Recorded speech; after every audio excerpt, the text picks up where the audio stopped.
5.4 Conditions for parallel lines. Warm up. Find the values of A, B, C, D, E, F, and G. We can see on this diagram that there's two sets of parallel lines, which means that there's going to be the parallel lines cut by transversals. So it means that intersections between the transversal are going to have matching angle measures. So if this is 142 degrees, then C is also 142 degrees. 142 and A are a linear pair, so 180 minus 142 is 38 degrees. A and B are alternate interior angles, which means that they're equal, so B is also 38 degrees. 142 and D are same side exterior angles, or you can use the fact that the alternate exterior angles, that this angle is 142, which means that D is its linear pair, which is also 38 degrees.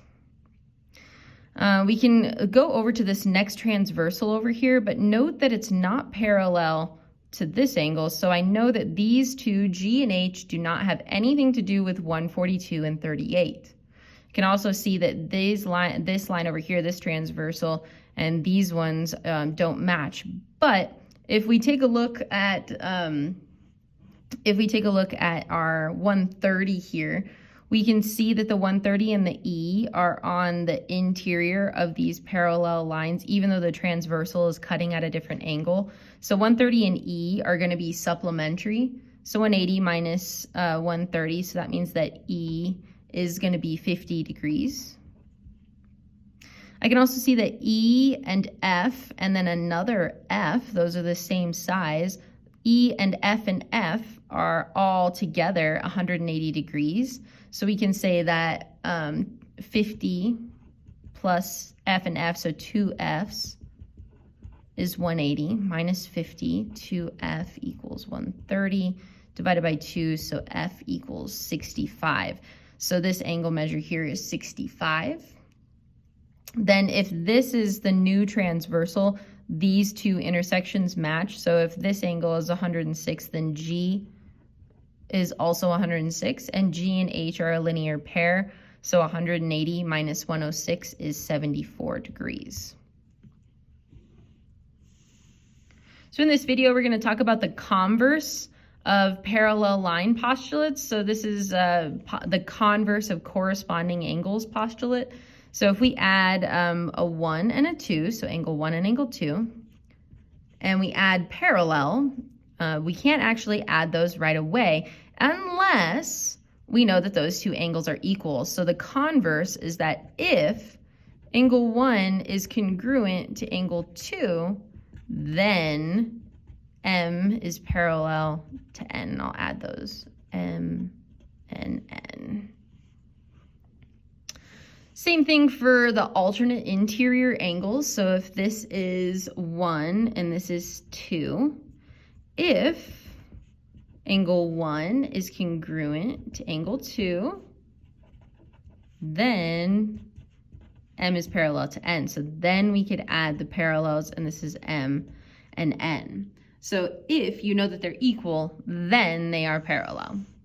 Converse of the same side interior. So this one's a little bit different, angle 1 and angle 2. What do we know about angle 1 and 2? They're supposed to be supplementary. So if angle 1 and angle 2 are supplementary, then M is parallel to N. So let's apply that to a couple of problems. Are lines K and L parallel, and why? Well, I can see that the 125s do match, which means that this is also 125, and this is also 125, and one of the available converse theorems that we have is alternate interior angles, the converse. So yes, by the converse of alternate interior angles theorem. All right, how about this one? If this is 79, then this is also 79. If this is 102, then this one is supposed to be 102. But 180 minus 79 is 101. So if this were going to be true by the same side interior angles theorem, the converse of the same side interior angles theorem, then that should be 102 degrees, and it's not. So there's our problem. So no, those two lines are not parallel. I should add my parallel symbols onto those ones. But no, not parallel. All right, our last one. Find the value of x that will allow us to prove that WXYZ is a trapezoid. So we've got these two angle measures here. If it's going to be a trapezoid, then you need to have one set of parallel for being a trapezoid. So we'd like to make x, w, and y, z. I'd like those to be parallel. If they were supposed to be parallel, then we want to make these two angles corresponding or congruent. So we'd like to make 9x minus 25 equal to 4x plus 15. And the number that would make that true is 5x equals 40 divided by x. So the number that would make that true is 8. The value that makes that true would be 8. Thank you.